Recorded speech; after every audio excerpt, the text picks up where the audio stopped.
Picture a time when the earth was young and the lands of Nigeria were filled with ancient towns nestled near the majestic Enfitop mountain. Imagine a world where the rhythm of life was dictated by the seasons and the harvest. A world where the mighty King Agbor ruled over the towns of Ikom, Okuni, Abidjan, Enfitop, and others with wisdom and grace. In this world, the New Yam Feast was a time of celebration and unity, but it was also a time of fear and trepidation. For you see, it was believed that the yams, the lifeblood of these towns, needed to be cooled, and the chilling method chosen? Human sacrifice. Now in our world, such a practice would be abhorrent, unthinkable. But in these ancient times, it was the way of life, a tradition passed down from generation to generation, and so it was accepted. Until one New Yam Feast, when a shocking event occurred that would shake these towns to their very core. In the dead of night, men, driven by greed and a perverse hunger, were caught defiling the sanctity of the graves. They were found feasting on the bodies buried for the New Yam Feast.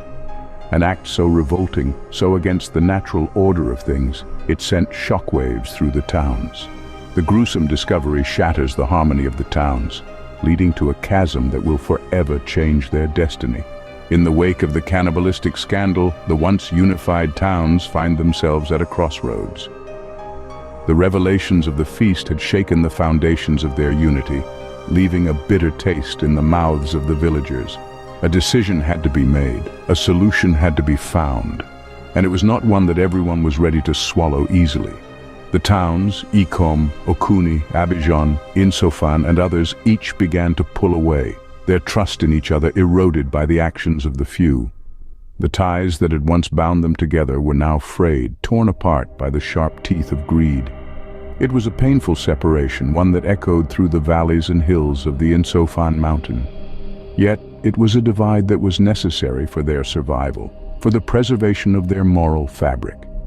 In the midst of this divide, King Agbor, the ruler of these towns, decided to lead his people on a journey. A journey that was fraught with hardship, fraught with uncertainty. But it was a journey they were willing to undertake, their determination fueled by the desire to leave behind the shadows of their past. They journeyed to the Cross River, their hearts filled with hope, their spirits undeterred by the arduous path that lay ahead. As they settled in their new home, a new tradition began to take root, a tradition born out of the necessity to prevent a repeat of the past. They decided not to bury their dead relatives until they decomposed. A strange tradition to some, but to them it was a safeguard against the desecration of their loved one's final resting place, a safeguard against the return of the cannibals. With the Cross River as their new home, King Agbor's people strive to leave behind their past, unaware of the trials that lie ahead. Life at the Cross River is far from easy, but the people, under King Agbor's rule, are relentless in their pursuit of a peaceful existence. Imagine, if you will, the hustle and bustle of a new home, the energy of a community determined to thrive.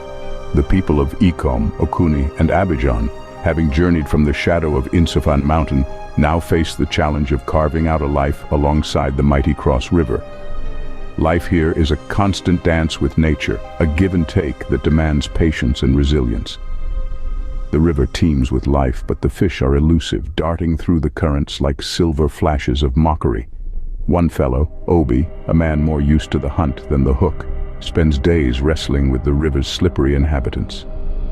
His repeated failures become the source of much mirth among the villagers. "Obi," they tease, "you'd have better luck catching a cloud than a fish." And then there's Neka, a woman of indomitable spirit who encounters a mischievous monkey while gathering fruits.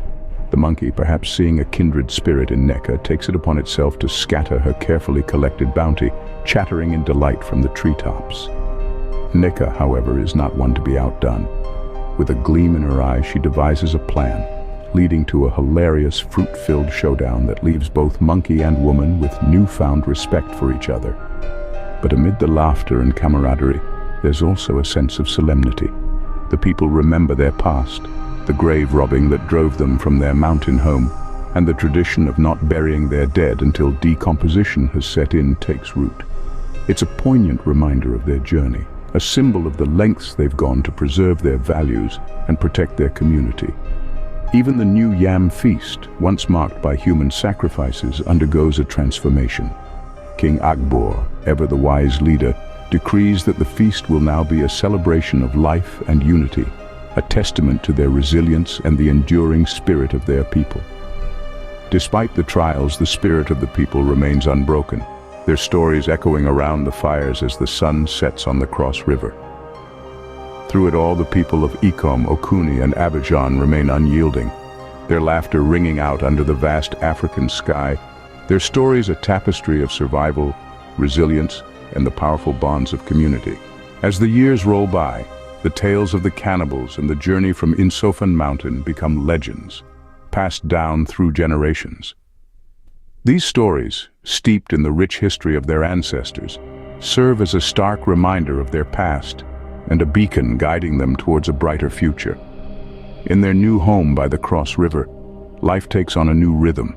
The people adapt, their traditions evolving with the ebb and flow of the river's current.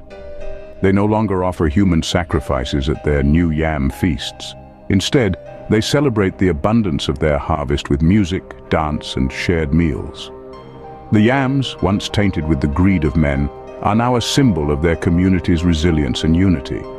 The practice of waiting for their dead to decompose before burial also takes a profound turn. This tradition, born out of a grim necessity to prevent grave robbing, becomes a poignant ritual of respect and remembrance. It serves as a reminder of the value of life and the bonds that tie them together as a people. Their new life by the Cross River isn't without its challenges. Yet, they face these with the same courage and determination that saw them through their exodus from Enfitop mountain.